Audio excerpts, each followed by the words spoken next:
సంకల్పంగా ఆయన చేసినటువంటి ప్రణాళికలో భాగంగా శిలువ మరణం పొందడం మనం చూస్తాం. ఈ శిలువ మరణంలో ఆయన శిలువపై 7 మాటలు పలికారు. ఈ 7 మాటలు అనే దానికంటే 7 సందేశాలు అని మనం చెప్పవచ్చు. ఒక్కొక్క మాట ఒక్కొక్క సందేశాన్ని మనకి అందిస్తూ ఉంటుంది. అందులో భాగంగా ఈ మొదటి మాట ఇట్లా ఉంటుంది, ఏమనంటే, ఇది తండ్రి వీరేం చేయుచున్నారో వీరు ఎరుగరు కనుక వీరిని క్షమించండి. ఇది క్షమాపణ కూర్చున్నటువంటి సువార్త. క్షమాపణ, క్షమించడం అని అంటే ఏంటి? ఒకరు మన ఎడల చేసినటువంటి అపరాధాన్ని కానీ, మన ఎడల చూపించినటువంటి దౌర్జన్యాన్ని కానీ మనం ఏం చేయాలి అని అంటే దానిని మర్చిపోవడాన్ని క్షమాపణ అంటాం. సారీ అనేటువంటి మాట చాలా చిన్నగా ఉన్నప్పటికీ దాంట్లో ఉన్నటువంటి భావం చాలా పెద్దదే.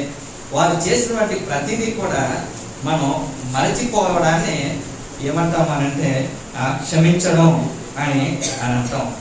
యేసయ్య శిలువపై ఆయన తనకు ముందుగా చేసినటువంటి ఆ యొక్క ముస్కరులైనటువంటి ఆ ప్రజలు, ఆయనను శిలువకు అప్పగించినటువంటి ఆ ప్రజలు, వాళ్ళందరూ చేస్తున్న పనిని బట్టి ఈయన చెబుతున్న మాట ఏంటి అని అంటే, తండ్రి వీరు ఏమి చేస్తున్నారో వీరు ఎరుగరు కనుక వీరిని క్షమించండి అని పలికారు. ఈయనను వారు కావాలనే సిలువ వేశారు. ఆయనను అన్యాయంగానే సిలువకు అప్పగించారు. ఆయన నిర్దోషని, నిరపరాధని తీర్పులు తీర్చినప్పటికీ వారు సిలువే వేయండి అని పిలిచారు. మనకి ఈ యొక్క యోహాను సువార్త 19వ అధ్యాయంలో ఈ మాట ఉంటుంది. ఏమని అంటే, యోహాను సువార్త 19వ అధ్యాయం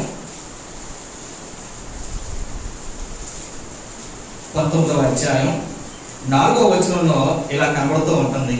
పిలాతు మరలా వెలుపలికి వచ్చి, ఇదిగో ఈయన యందు ఏ దోషము నాకు కనబడలేదని మీకు తెలియనట్లు ఈయనను మీ యొద్దకు వెలుపలికి తీసుకొని వచ్చుచున్నానని వారితో అనెను. అక్కడ పిలాతు మరలా వచ్చాను అనేటువంటి మాట కనబడుతుంది. ఆయన వచ్చి ఏమన్నాడు అని అంటే, ఇదిగో ఈయనలో ఏ దోషం కూడా కనబడట్లేదు, ఆయన నిరపరాధి అని ఆయన తేల్చి చెప్పేశాడు. అంతేకాదు, ఇక్కడ ఏమైనా ఉందంటే మరలా వెలుపలికి వచ్చి అనేటువంటి మాటను బట్టి ఇంతకు ముందు కూడా ఆయన చెప్పారు. ఎప్పుడు చెప్పాడు అని అంటే, ఇదిగో యోహాను సువార్త 18వ అధ్యాయం 38వ వచనం చివరి భాగంలో ఇట్లా కనబడుతూ ఉంటుంది. చివరి ఆ భాగంలో ఏమవుతుంది అంటే, అతడు ఈ మాటలు చెప్పి బయటనున్న యూదుల యొద్దకు తిరిగి వచ్చి, ఇతని యందు ఏ దోషము నాకు కనబడలేదు అనేటువంటి మాట మనకు అక్కడ కనబడుతూ ఉంటుంది. మొదటిగా ఈయనలో ఏ దోషం కనబడట్లేదని చెప్పారు. అయినప్పటికీ వారు విడిచిపెట్టలేదు. మరలా ఈయన్ని పరిశీలన చేసి ఈయనలో నాకు ఏ దోషం కనబడట్లేదు అని మరలా చెప్పారట. అంతేకాదు 6వ వచనంలో కూడా ఏమని ఉంటుంది అంటే, 3వ లైన్లో, పిలాతు ఆయన యందు ఏ దోషము కూడా నాకు కనబడలేదు అనేటువంటి మాట అక్కడ మనం చూస్తాం. ఈ 3 సార్లు కూడా యేసయ్యను మరొకసారి విచారణ చేసిన, మరొకసారి ఆయనను పరిశీలన చేసిన ఆయనలో ఏ దోషం వారికి కనబడలేదట. ఆయన నిరపరాధిగానే వారికి కనిపించాడు. అంతేకాదు, ఇక్కడ ఉన్నటువంటి ఒక విచిత్రం ఏంటి అని అంటే, ఈ యొక్క లోకంలో ఎవరైనప్పటికీ కూడా ఏం చేస్తారంటే, మొట్టమొదట ఏదైనా తప్పు చేశారు అని అనిపించినప్పుడు ఆ తప్పును ముందు నిరూపించాలి. నిరూపించిన తర్వాత ఆ తప్పు ఎంత పెద్దదో దానిని ఎరగాలి. ఎరిగిన తర్వాత దానికి సంబంధించి ఆ యొక్క తప్పును బట్టి శిక్ష ఉంటుంది. అంటే ఫైనల్గా జడ్జిమెంట్ అనేటువంటిది ఎప్పుడు వస్తుంది అంటే, ఈ యొక్క విచారణ అంతా పూర్తయిన తర్వాత జడ్జిమెంట్ వస్తుంది. ఆ జడ్జిమెంట్లో ఆ శిక్ష అనేటువంటిది ఖరారవుతుంది. కానీ ఇక్కడ ఈయన అన్యాయపు తీర్పే పొందాడు. ఎందుకోసం అని అంటే, ఇదిగో వారు ఆయనను విచారించక మునిపే ఇట్లా అయ్యిందట. ఎట్లాగనంటే, ఇదిగో యోహాను సువార్త 18వ అధ్యాయం 31వ వచనంలో ఇట్లా కనబడుతూ ఉంటుంది. పిలాతు మీరు అతన్ని తీసుకొని పోయి మీ ధర్మశాస్త్రం చొప్పున అతనికి తీర్పు తీర్చుడనగా వారు ఏమన్నారు అంటే, మాకు మరణశిక్ష వేసేటువంటి అధికారం మాకు లేదు కదా అని అంటారు ఆ క్రింద భాగంలో. అని అంటే వీరి యొక్క అర్థం ఏంటి అని అంటే, మాకు మరణశిక్ష వేసే అధికారం లేదు కనుక మీ దగ్గరికి తీసుకొచ్చాం అంటే, ఈయనకు ముందుగానే వారు ఏ శిక్ష వేయాలో వాళ్ళు ముందుగా నిర్ణయించుకొని ఆ తర్వాత విచారణకు వచ్చారు. ముందు శిక్షను ఖరారు చేశారు, ఆ తర్వాత విచారణ చేపట్టారు. చూసారా, ఇది ఎంత అన్యాయంగా మనకి ఇక్కడ కనబడుతూ ఉంటుందో. ఇదిగో మనకి యెషయా భక్తుడు ముందుగానే ప్రవచించినట్లుగా 53వ అధ్యాయం, యెషయా గ్రంథం 53వ అధ్యాయం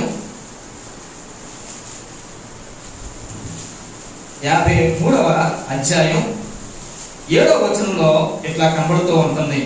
అతడు దౌర్జన్యము నొందెను, బాధపరచబడినను అతడు నోరు తెరవలేదు అనేటువంటి మాటను మనం అక్కడ చూస్తాం. అతడు దౌర్జన్యము నొందెను, బాధింపబడినను అతడు నోరు తెరవలేదు.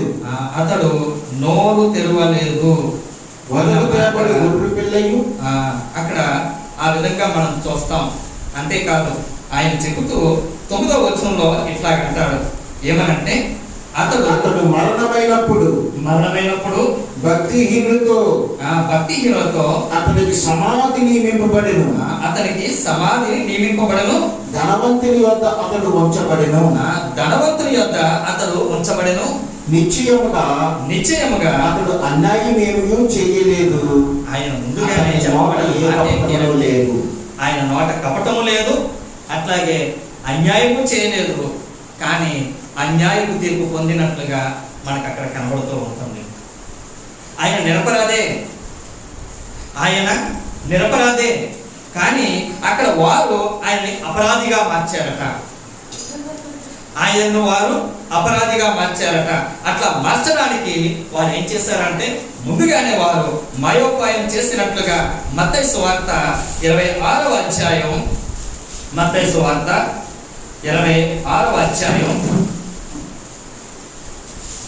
3వ వచనంలో ఇట్లా కనబడుతూ ఉంటుంది. ఆ సమయమున ప్రధాన యాజకులను ప్రజల పెద్దలను కైప అను ప్రధాన యాజకుని మందిరంలోనికి కూడి వచ్చి యేసును మాయోపాయం చేత పట్టుకొని చంపవలనని ఏకమై ఆలోచన చేసినట్లుగా మనకు కనబడుతూ ఉంటుంది. వారు ముందుగానే శిక్షను ఖరారు చేశారు. ఇప్పుడు ఆ శిక్షకు సరిపడేటువంటి ఆధారాలను వెతికేటువంటి పనిలో ఉన్నారు. దానికోసం వారు ఆలోచన చేస్తా ఉన్నారట. 26వ అధ్యాయం మత్తయి సువార్త 26వ అధ్యాయం 59వ వచనంలో ఇట్లా కనబడుతూ ఉంటుంది. ఏమనంటే, ప్రధాన యాజకులను మహాసభ వారందరూ యేసును చంపవలనని ఆయనకు విరోధముగా అబద్ధ సాక్ష్యము వెదుకుచుండిరి. కానీ అబద్ధ సాక్షులు అనేకులు వచ్చినను సాక్ష్యమేమియు దొరకలేదు అనేటువంటి మాటను మనం అక్కడ చూస్తాం. ఆయనకు ముందుగా శిక్షను ఖరారు చేశారు. ఇప్పుడు ఆ శిక్షకు కావలసినటువంటి సాక్ష్యాలను వెతుకుతూ ఉన్నారు. అయితే ఆ సాక్ష్యాలు వెతుకుతూ ఉన్నారు కానీ అక్కడ ఏమీ కూడా నిలబడలేనట్లుగా మనకు అక్కడ కనబడుతూ ఉంటుంది. అయినప్పటికీ వారు ఏం చేశారు అని అంటే, ఆయనను సిలువ వేయవలెను అనేటువంటి ఉద్దేశంతో పిలాతునకు అప్పగించారు. వారి యొక్క ఉద్దేశం గెలవడానికి వారు కేకలు వేశారు. వారి ఉద్దేశాన్ని అక్కడ నెరవేర్చుకున్నట్లుగా మనకు కనపడుతూ ఉంటుంది. అందులో భాగంగా ఆయనను కొరడాలతో కొట్టించారు, ఆయన గెడ్డాలు పెరిగి వేశారు, ఆయన ముఖం మీద ఉమ్ము వేశారు, ఆయనను హేళన చేసి అపహాస్యం చేశారు. అట్లాంటి వారు ఎదురుగా ఉన్నప్పుడు ఆ నిరపరాధైనటువంటి ఆయన చెబుతున్నటువంటి మాట ఏంటి అని అంటే, తండ్రి వీరు ఏమి చేశారు, ఏం చేస్తున్నారు వీరు ఎరుగరు కనుక వీరిని క్షమించండి. అంతవరకు ఆయన ఏమైనా చేసినటువంటి ఆ దౌర్జన్యాన్ని, ఆయన ఎడల చూపినటువంటి ఆ అన్యాయాన్ని, ఆయనపై వేసినటువంటి ఆ ఉమ్మును, ఆయనపై చేసినటువంటి ఆ అపహాస్యపు వ్యాఖ్యలను అన్నిటినీ కూడా ఆయన ఏం చేశాడు అంటే క్షమించినట్లుగా మనకు కనబడుతూ ఉంటుంది. ఈ యొక్క సందేశం ఏంటంటే క్షమాపణ గురించినటువంటి సందేశం. ఈయన క్షమించాడట. ఈ క్షమాపణ అంటే వారు చేసిన అంతటినీ కూడా మర్చిపోతేనే కానీ క్షమాపణ అను. ఈ లోకంలో క్షమాపణ ఎట్లా ఉంటుంది అని అంటే, మనకి ఏదైనా ఒక కీడు చేస్తే అప్పుడు వాళ్ళు వచ్చి సారీ అని చెప్పారు అనుకోండి, ఓకే బాబు ఏం పర్వాలేదులే అని అంటాం. కానీ మరొకసారి అతను చేస్తున్నప్పుడు కానీ లేకపోతే ఇంకొకరికి అతను చేసినప్పుడు కానీ అది మనకి తెలిస్తే మనం ఎట్లాగంటాం, ఏమనంటే ఒరే ఇంతకు ముందు వాడు నా దగ్గర ఇట్లాగే చేశాడురా అని ఆ యొక్క క్షమించాము అన్నదానిని మరలా మనం గుర్తు చేసుకుంటూ ఉంటాం. అది నిజమైనటువంటి క్షమాపణ కాదు. ఈ క్షమాపణ ఎట్లాంటిదంటే ఆయన మర్చిపోయారట, క్షమించారు. ఇప్పుడు వారిని క్షమించి వారి పక్షాన ప్రార్థన చేస్తున్నట్లుగా కనబడుతూ ఉంటుంది. ఆయన యెషయా గ్రంథం 18వ మొదటి అధ్యాయం 18వ వచనంలో ఒక మాట ఉంటుంది. ఏమని అంటే, యెహోవా ఈ మాట సెలవిస్తున్నాడు, రండి మన వివాదమును తీర్చుకొందుము, మీ పాపములు రక్తముల వలె ఎర్రని వైనను అవి హిమము వలె తెల్లగా చేస్తానంటున్నాడు ఆయన. అవి రక్తం వలె ఎర్రగా ఉన్నప్పటికీ రండి మన వివాదాన్ని కుదుర్చుకుందాం, రండి వాటిని హిమము వలె తెల్లపరుచుకుందాం. ఇప్పుడైనా హిమం వలె తెల్లగా చేసిన తర్వాత ఆ రక్తం మార్పులు కనబడతాయా? నీతిమంతునిగా చేస్తాడట. ఈ నీతిమంతునిగా చేర్చబడినటువంటి వాడి యొక్క పాపాలు ఇంకెక్కడ కనబడతాయి? ఇప్పుడు ఆ చేతులు కడిగిన తర్వాత ఆ పాపం మార్పులు ఇంకెట్లా కనబడతాయి? అందుకోసం నేను ఏమన్నాడంటే, ఆ కడగబడడానికి సాదృశ్యంగానే నేను క్షమించాను, ఇక మర్చిపోయాను, ఇక వారు ఎట్లాంటి వారు నీతిమంతులు, ఇక నుంచి పాతవన్నీ గతించాయి. ఈ క్షమాపణ ద్వారా ఇదిగో వీరంతా నూతన సృష్టిగా మార్చబడతారు. ఈ క్షమాపణ అనేటువంటిది వారిని నీతిమంతులుగా చేస్తుంది, వారి పక్షాన ప్రార్థన చేసేలా చేస్తూ ఉంది. అంతేకాదు, ఇంతకీ ఇట్లా క్షమించాలి అంటే ఏం కావాలి అంటే, అసలు ఏ విషయంపై ఈయన క్షమించాడంటారు? వారు చేసినటువంటి పనుల చాలా ఘోరంగానే కనిపించాయి. అన్యాయంగానే ఆయన పైన నేరాన్ని మోపారు, అన్యాయంగానే ఆయనకు శిక్షలు విధించారు, ఇప్పుడు అన్యాయంగానే ఆయన మరణ శిక్షకు అందిస్తూ ఉన్నారు. అయినప్పటికీ ఈయన ఎట్లా క్షమించగలిగాడు? ఇది ఎట్లా సాధ్యమయ్యింది? ఆయన నిరపరాధి అయి ఉంది. ఆయన నిరపరాధి అయి ఉంటే వీరు ఆయన అపరాధిగా చేసి, ఆయన సత్యమై ఉంటే ఆయన దానిని అసత్యంగా మార్చి, ఆయన మార్గమై ఉంటే ఆ మార్గానికి అడ్డుగా నిలిచినటువంటి వీరిని ఈయన ఏం చెప్తా ఉన్నాడు అని అంటే, తండ్రి వీరేమి చేయుచున్నారో వీరు ఎరుగరు గనుక వీరిని క్షమించండి.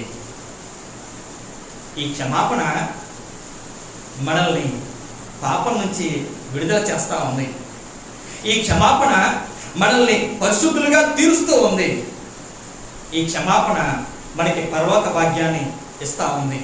అనాది సంకల్పంగానే ఆయన జగదుత్పత్తి జరగక ముందే ఈయన ప్రణాళికలో భాగంగా మానవుడు కోల్పోయినటువంటి ఆ స్థితిని మరలా ఇవ్వడానికే ఆయన ఈ లోకానికి వచ్చారు. అందులో భాగంగానే ఇప్పుడు మానవులైనటువంటి వీరందరినీ పాపాన్ని ఆయనపై వేసుకొని ఇప్పుడు మానవాళిని అంతటికీ క్షమాపణ దయచేశాడు.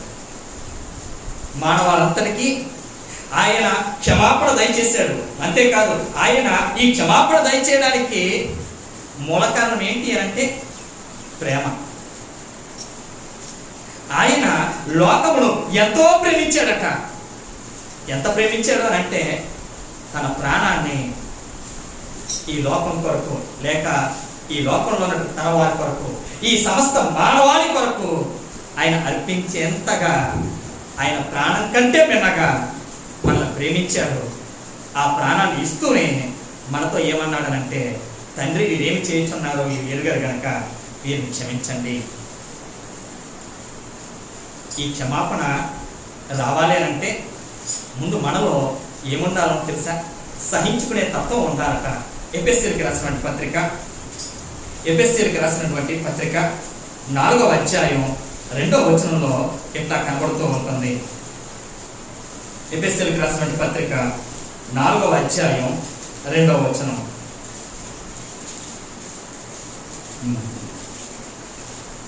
అక్కడ మీరు పిలువబడిన పిలుపునకు తగినట్లుగా దీర్ఘశాంతముతో కూడిన సంపూర్ణ వినయముతోనూ సాత్వికముతోనూ నడుచుకొనవలెనని ప్రభువును బట్టి ఖైదీనైన నేను మిమ్మల్ని బ్రతిమాలుకొనుచున్నాను. 2వ వచనంలోనే అయ్యారు ఇట్లా ఉంది. ఏమనంటే, ఆత్మ కలిగించేటువంటి ఐక్యతను కాపాడుకున్నట్టు ఎంతో శ్రద్ధ కలిగిన వారే ప్రేమతో ఒకడు ఏం చేయాలట? సహించుకోవాలి. ముందు మనం సహించుకోవడం నేర్చుకోవాలి. యేసయ్య సిలువలో అదే మనకి నేర్పినటువంటి పాఠం. ఆయనను అదిగో ఆ యొక్క రాత్రికాల సమయం నుంచి ఆయన విచారణ పేరట ఆయన వేధిస్తూనే ఉన్నారు. ఆ విచారణ పేరట ఆయన్ని శ్రమపరుస్తూనే ఉన్నారు. ఆ విచారణ పేరట ఆయన అవమానపరుస్తూనే ఉన్నారు. ఆయన ఫిజికల్గా అంటే శారీరకంగా బాధపరుస్తున్నారు. అంతేకాదు మానసికంగా కూడా ఆయన చేసినటువంటి ఆ పనులన్నిటినీ కూడా ఎత్తి ఆయన యూదుల రాజంట అని వేదన చేస్తూ మానసికంగా కూడా ఆయన ఏం చేస్తా ఉన్నారంటే కృంగదీశారు. కృంగదీసి సిలువనేసినప్పటికీ ఆయన ఏం చేస్తా ఉన్నారంటే సహించుకొని ఏం చేశారట? సహించుకొని. ఈ సహించుకుంటూ ఏం చేశారు అంటే, ఇదిగో కొలస్సీలకు రాసిన పత్రికలో ఈ మాట ఉంటుంది. ఇట్లా సహించుకోగలిగితే ఇదిగో మనం ఇది కూడా మనం చేయగలుగుతా ఉంటాం. ఏంటి అంటే, ఇదిగో అపోస్తలుడైనటువంటి పౌలు కొలస్సీలకు రాసిన పత్రిక 3వ అధ్యాయం 14వ వచనంలో ఇట్లా కనబడుతూ ఉంటుంది. వీటన్నిటిపైన సంపూర్ణతకు అనుబంధమైన ప్రేమను ధరించుకొనడి అని చెప్పి 11వ వచనంలో ఇలా ఉంటుంది. ఏమంటే ఎవరైనాను తనకు హాని చేశానని అనుకుని ఎడల, ఎవరికైనా హాని చేశారు అని అనుకుని ఎడల ఒకరినొకడు సహించుచు ఒకరినొకడు క్షమించుకోవాలి. ముందు సహించుకోవాలి, ఆ తరువాత క్షమించుకోవాలి. అంతేకాదు సహించుకొని క్షమించుకొని వాటన్నిటికీ పైగా పరిపూర్ణమైనటువంటిది ప్రేమను ధరించుకోవాలి. మనలో ఉన్నటువంటి ప్రేమలో ఇవి ఉండవు. సహించుకోము, ప్రేమిస్తున్నామని అంటాం. అంతేకాదు క్షమించుకోము, ప్రేమిస్తున్నామని అంటాం. కానీ ఈయన చెప్పిన మాట ఏంటి అంటే, మనం సహించుకుంటూ క్షమించుకుంటూ ఆపై మనం ఏం చేయాలని అంటే ఆ యొక్క ప్రేమను ధరించుకోవాలి. ఇప్పుడు ఈయన సిలువపై ఆయన సహిస్తా ఉన్నాడు, మనుషులందరినీ క్షమిస్తా ఉన్నాడు. ఆయన ప్రేమను ధరించుకున్న వారిలా కనబడుతూ ఉంటాడు. ఆయన ప్రేమను గురించి పౌలు భక్తులు ఇట్లా చెప్తా ఉంటాడు. ఎఫెసీయులకు రాసిన పత్రిక 3వ అధ్యాయం 18వ వచనంలో ఇట్లా కనబడుతూ ఉంటుంది. ఏమని అంటే, క్రీస్తు మీ హృదయములలో విశ్వాసం ద్వారా నివసించినట్లుగాను తన మహిమైశ్వర్యమును చొప్పున మీకు దయచేయవలననియు మీరు దేవుని సంపూర్ణత యందు పరిపూర్ణులగినట్లుగా ప్రేమ యందు వేరుపారి స్థిరపడి సమస్త పరిశుద్ధులతో కూడా దాని వెడల్పు, పొడుగు, లోతు, ఎత్తు ఎంతో గ్రహించుకొనుటకు ఆ జ్ఞానమునకు మించిన క్రీస్తు ప్రేమ తెలుసుకొనుటకును తగిన శక్తి గలవారు కావాలనని ప్రార్థించుచున్నాను. ఇక్కడ ఈ సంగతితో పౌలు భక్తుడు చెప్తూ మీ కొరకు నేను ప్రార్థన చేస్తున్నాను అని అన్నాడు. ఏమని ప్రార్థన చేస్తున్నాను అని అంటే, ఇదిగో ఆయన ప్రేమ యొక్క లోతెంతో, ఆయన ప్రేమ యొక్క ఎత్తెంతో, ఆయన ప్రేమ యొక్క వెడల్పెంతో, ఆ ప్రేమ యొక్క పొడుగెంతో మీరు తెలుసుకుంటే చాలు. అది తెలుసుకోవాలి అంటే అది మన జ్ఞానానికి మించిందట. ఆయన ప్రేమ కోసం ఆ ప్రేమ యొక్క చుట్టుకొలతో తెలుసుకోవడం మన జ్ఞానానికి మించిందే. అయితే ఆ జ్ఞానానికి మించినటువంటి దానిని మన ప్రార్థన ద్వారా మనం సాధించవచ్చు. ఇదిగో మీ కొరకు మీరు ఆయనలో స్థిరపడాలని, ఆయన ప్రేమలో వేరుపారాలని, మీరు ఆ ప్రేమను తెలుసుకోవాలని నేను మీ కొరకు ప్రార్థన చేస్తున్నాను అని అన్నారు. ఏంటి ఆయన ప్రేమ? ఎందుకు ఆయన ప్రేమను అంతలా తెలుసుకోవలసినటువంటి ఆవశ్యకత ఎందుకు వచ్చింది అంటే, ఆయన ప్రేమను ఎరగకపోతే ఆయన మనం ఎరగలేము. ఆయన ఎరగాలి అని అంటే ముందు ఆయన ప్రేమను ఎరిగిన వారమై ఉండాలి. ఆయన ఎంత ప్రేమమయుడై ఉన్నాడో, ఆయన ప్రేమస్వరూపి అయి ఉన్నాడు. ఆ ప్రేమతోటి ఈ లోకానికి వచ్చాడు. ఆ ప్రేమ శాశ్వతమైనటువంటి ప్రేమతో ఆయన నిన్ను నన్ను ప్రేమిస్తూ ఉన్నాడు. ఆ ప్రేమను మనం ఎరగాలి. ఆ ఎరగాలని నేను ప్రార్థన చేస్తున్నాను ఓ సంగమా అని చెప్పి అక్కడ పౌలు భక్తుడు చెప్తున్న మాట మనకు కనబడుతూ ఉంటుంది. ఆయన ప్రేమ కోసం ఒక భక్తుడు ఇట్లా చెప్పాడు. యోహాను సువార్త 3వ అధ్యాయం, యోహాను సువార్త 3వ అధ్యాయం 16వ వచనం. యోహాను సువార్త 3వ అధ్యాయం 16వ వచనం. దేవుడు లోకమును ఎంతో ప్రేమించెను కాగా ఆయన తన అద్వితీయ కుమారునిగా పుట్టిన వారి యందు విశ్వాసముంచి ప్రతివాడును నశింపక నిత్య జీవం పొందినట్లు ఆయనను అనుగ్రహించెను. ఈ మాటలో ఆ ప్రేమ యొక్క చుట్టుకొలతలన్నీ కనిపిస్తూ ఉంటాయి. ఆయన లోకమును ఎంతో ప్రేమించాడట. ఎంత ప్రేమించాడు అంటే, ఇదిగో ఆయన ఎంతగా ప్రేమించాడు అనేటువంటి మాటకు ఇట్లా చెబుతూ, ఆయన అద్వితీయ కుమారుడు, ఆయన అద్వితీయ కుమారుని మన కోసం అనుగ్రహించాడట. ఆయన ఎక్కడుంటాడు?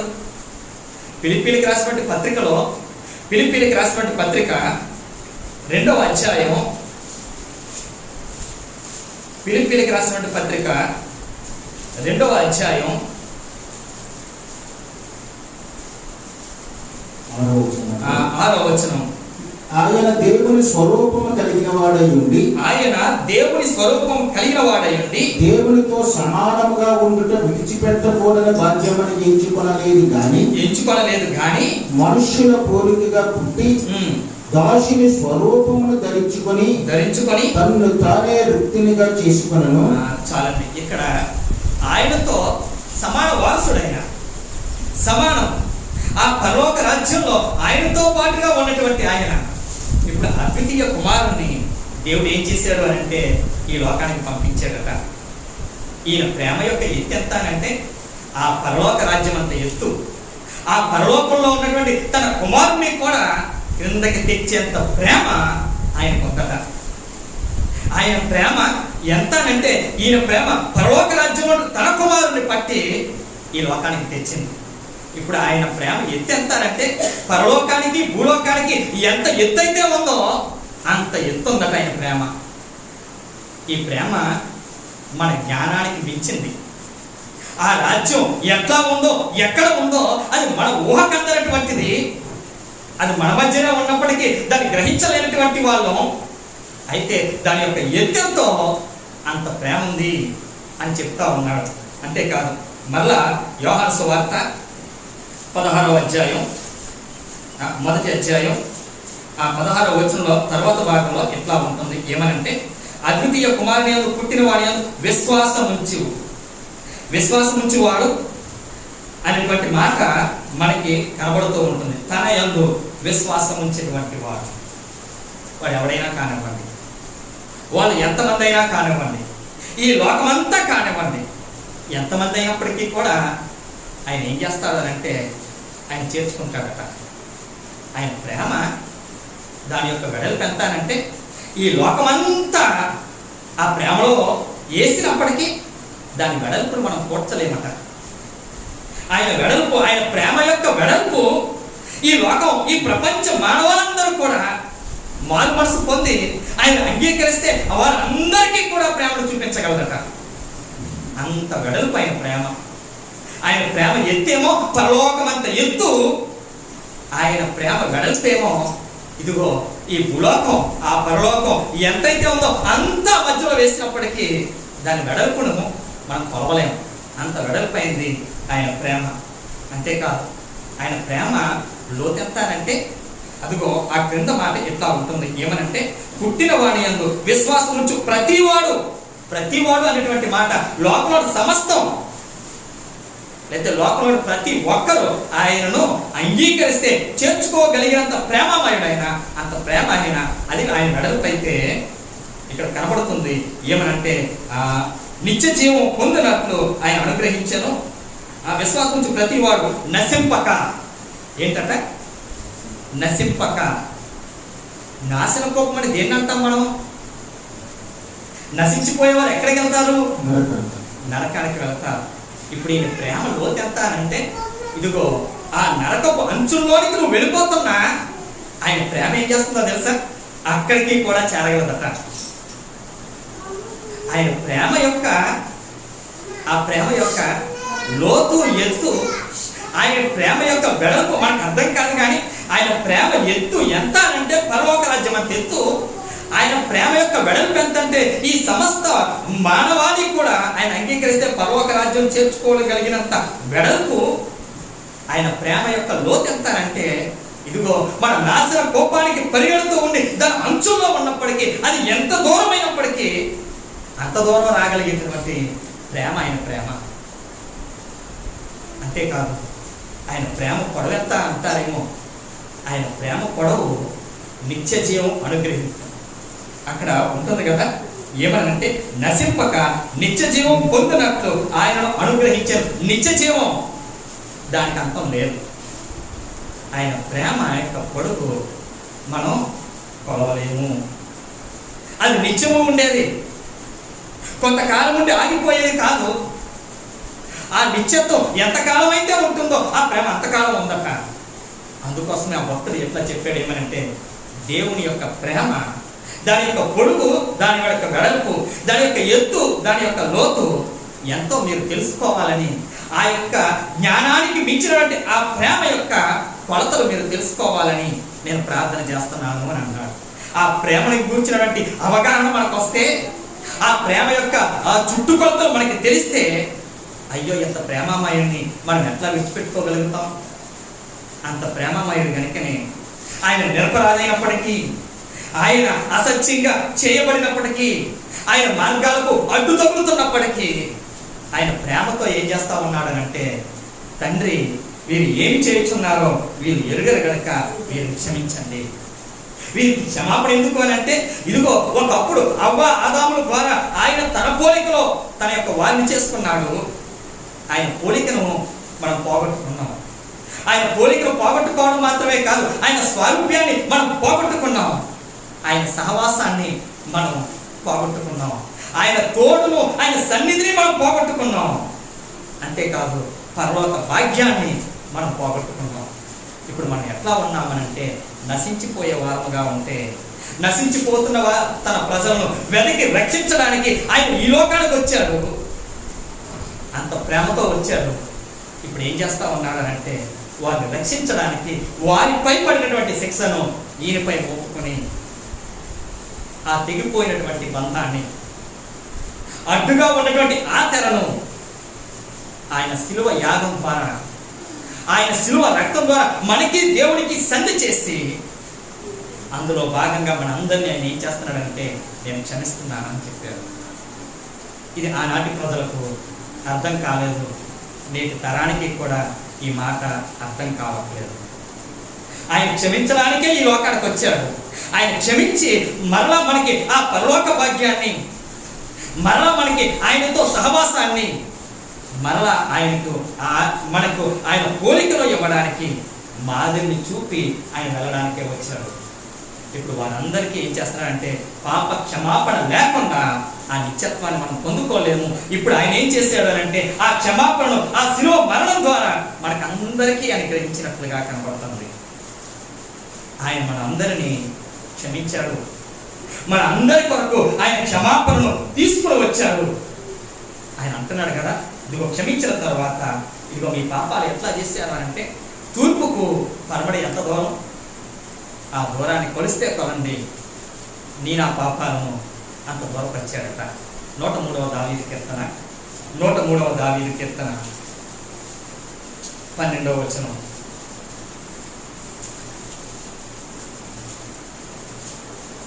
103వ దావీదు కీర్తన. పరమడకు తూర్పు ఎంత దూరమో మన అతిక్రమములను ఆయన మనకు మన అతిక్రమాలను అంత దూరంగా చేసేసాడట.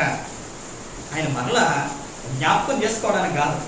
ఈ లోకంలో మానవులు జ్ఞాపకం చేసుకుంటే అయ్యో నిన్నప్పుడు క్షమించాను, నిన్నప్పుడు వదిలేసాను, అప్పుడు నేను ఎట్లా చేసావు అని అట్లా ఆయన జ్ఞాపకం చేసుకోడట. ఆయన ఎంత దూరమో అంటే తూర్పుకు పరమడి ఎంత దూరమో అంత దూరంగా మన పాపాలను ఆయన ఎడమగా చేశాడట. అంతేకాదు యెషయా గ్రంథం 38వ అధ్యాయం, యెషయా గ్రంథం 38వ అధ్యాయం 17వ వచనం. వికృతమైన ఆయాసము నాకు నెమ్మది కలుగుటకు కారణమాయను. నీ ప్రేమ చేత నా ప్రాణమును నాశనము మన గోతుల నుండి విడిపించింది. నీ వీపు వెనక తట్టు నా పాపములన్నీ నీవు పారవేసింది. నీ వీపు వెనుక తట్టు నా పాపములన్నీ పారవేసింది. వీపు వెనక తట్టు అంటే అవి మరలా కనపడదు. మన వెనక ఉన్నది మనకి ఎట్లా కనపడదు? నా వెనకేముందో మీకు కనబడుతుంది తప్ప నా వెనకేముందో నాకేమీ కనపడదు. ఆయనకి కనబడుతున్నా ఆయన ఏం చేశాడంటే ఆయన వెనక తప్పేసుకున్నాడట. ఇప్పుడు మన మీద మన పాపాల విషయంలో ఆయన ఏంటి అని అంటే మీ పాపాలన్నీ వీపు వెనక తప్పు పాడేశాను, ఇక ఆ విషయాలను నేను జ్ఞాపకం చేసుకోవట్లేదు, ఇదిగో మిమ్మల్ని నేను క్షమిస్తా ఉన్నాను. వాటిని మన పాపాలను ఆ అగాధంలో ఆయన పడేశాడట. అంతే కదా, పాపాలను ఎట్లా చేశాడో తెలుసా? యెషయా గ్రంథం 44వ అధ్యాయం 22వ వచనంలో చెప్తారు కదా. 22వ వచనం. మంచు విడిపోవునట్లుగా నేను నీ అతిక్రమములను మబ్బు తొలగినట్లుగా నీ పాపములను తుడిసివేయుచున్నాను. ఆయన మన పాపాలను మన అతిక్రమాలను మంచు విడిపోతుందో చూసారా? ఇదిగో ఉదయకాలం అది మంచు కొంచెం ఎండ తగిలిన తర్వాత ఆ మంచు మనం చూద్దామన్నా కనపడదు. ఆ తెల్లని ఆ మంచు మనకి ఎండ వచ్చే కొలది, వెలుగు వచ్చే కొలది అది మాయమైపోతుంది. అంతేకాదు మబ్బు వేసిన తర్వాత చల్లని గాలికి ఆ మబ్బులు ఎట్లాగైతే విడిపోయి మరలా కనపడవు. ఇదిగో నీ నా పాపాలను ఆయన ఏం చేశాడు అని అంటే ఆయన విడగొట్టేశాడట. వాటిని కనుమరుగు చేసేసాడు. ఆ విధంగా ఆయన మనల్ని ఏం చేశాడు అని అంటే క్షమించాడు. ఆయన మనల్ని క్షమించాడు. ఈ క్షమాపణ ద్వారా దేవుని సహవాసాన్ని మనకిస్తానంటున్నాడు. ఈ క్షమాపణ ద్వారా ఆయన తోడును మనకి ఇస్తానంటున్నాడు. ఈ క్షమాపణ ద్వారా ఆ పరలోక రాజ్యాన్ని మనకి ఇస్తానని చెప్పి ఆయన అంటూ ఉన్నాడు. ఆయన మనం క్షమించాడనేటువంటి సంగతి మనకి తెలుసా? మనం క్షమించబడ్డామో అనేటువంటి విషయం మనకు అర్థమవుతుందా? లూకా సువార్త 15వ అధ్యాయంలో తప్పిపోయిన కుమారుడు మనకు కనబడుతూ ఉంటాడు. తప్పిపోయినటువంటి కుమారుడు ఎప్పుడు క్షమించబడ్డాడు? తండ్రి దగ్గరికి వచ్చినప్పుడు. దేవుడు ఆ తండ్రి ఎప్పుడు క్షమించాడు? తండ్రి ఎప్పుడు క్షమించాడంటారు?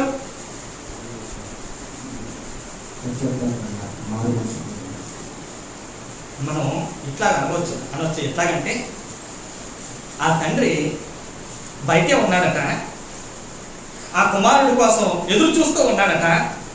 నా కుమారుడు మళ్ళా వస్తాడని బయటే తిరుగుతూ ఉన్నాడు. అల్లంత దూరాన కుమారుడు కనబడితే వేగుల మీద పరిగెత్తుకుని వెళ్ళాడు.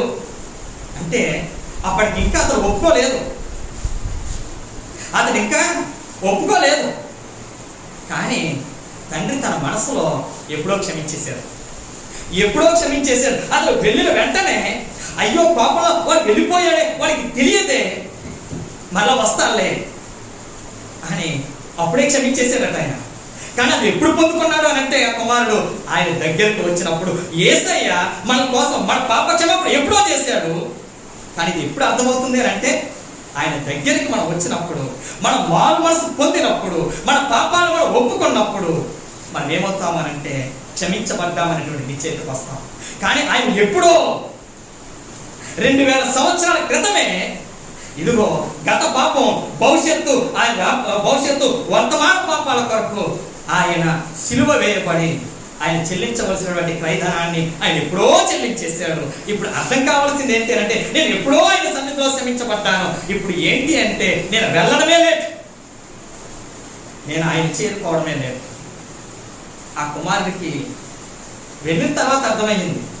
ఒకవేళ అతను పశ్చాత్తాపడిన తర్వాతే అతను క్షమించాడు అని అంటే అతను లోపల కూర్చోవాలి, కానీ తండ్రి లోపల లేడు. అతను పశ్చాత్తాపడి నాన్న నీకు నీ యొక్క దేశానికి లేకపోతే నీ ఇంటికి నేను వ్యతిరేకంగా నడిచాను, నన్ను క్షమించు అన్న తర్వాత లోపల నుంచి బయటికి రావాలి. కానీ ఆ తండ్రి అంతవరకు లేడు, ముందుగానే అతను క్షమించాడు. మన యేసయ్య కూడా ఆయన ముందుగానే మన పాపాలను క్షమించి ఇప్పుడు ఆ క్షమించబడ్డామనేటువంటి వార్తను ఎప్పటికీ మనకి ఏం చేస్తా ఉన్నాడనంటే ప్రకటిస్తూనే ఉన్నాడు. ఆ సిలువలో ఎప్పటికీ ఆయన ఏం చేస్తా ఉన్నాడు, కేక పెడుతూనే ఉన్నాడట, కేక పెడుతూనే ఉన్నాడు. తండ్రి వీరు ఏమి చేస్తున్నారో వీరు ఎరుగరు గనక వీరు క్షమించండి, వీరు ఎరుగరు.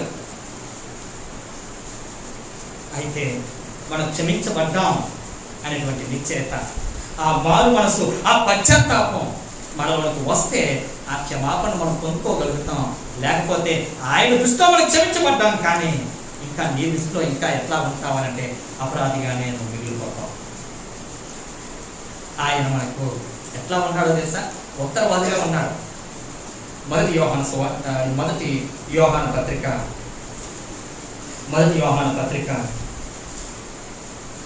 2వ అధ్యాయం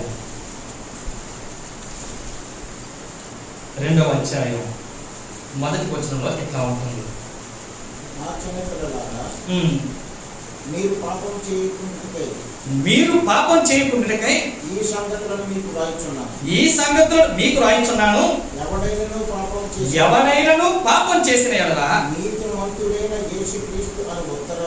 నీతిమంతుడైన యేసుక్రీస్తు ఉత్తరవాది ఆయన ఉన్నాడు. నీ కొరకు ఆయన బలియాగమయ్యాడు, ఆయన క్షమాపణ పట్టుకుని రెడీగా ఉన్నాడు. నీ కొరకు ఆయన ఎట్లా ఉన్నాడు అంటే ఉత్తరవాదిగా ఉన్నాడు, అంటే లాయర్గా ఉన్నాడు, నీ తరపున ఆయన వాదిస్తా ఉన్నాడు. మరి మనకి కూడా ప్రతివాదు ఉంటాడు కదా, వాడు కూడా ఉన్నాడు. వాడు ఏం చేస్తా ఉన్నాడంటే ప్రతి క్షణం మన పక్షాన నేరాన్ని మోపుతూనే ఉంటాడు. ప్రకటన గ్రంథం 12వ అధ్యాయం, ప్రకటన గ్రంథం 12వ అధ్యాయం 10వ వచనం.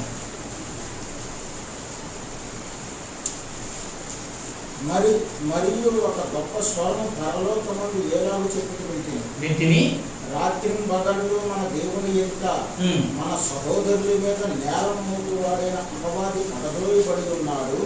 అతనట రాత్రింబగళ్ళు, ఆ అపవాది రాత్రింబగళ్ళు ఏం చేస్తా ఉన్నాడు అంటే నేరాన్ని మోపుతూనే ఉన్నాడట.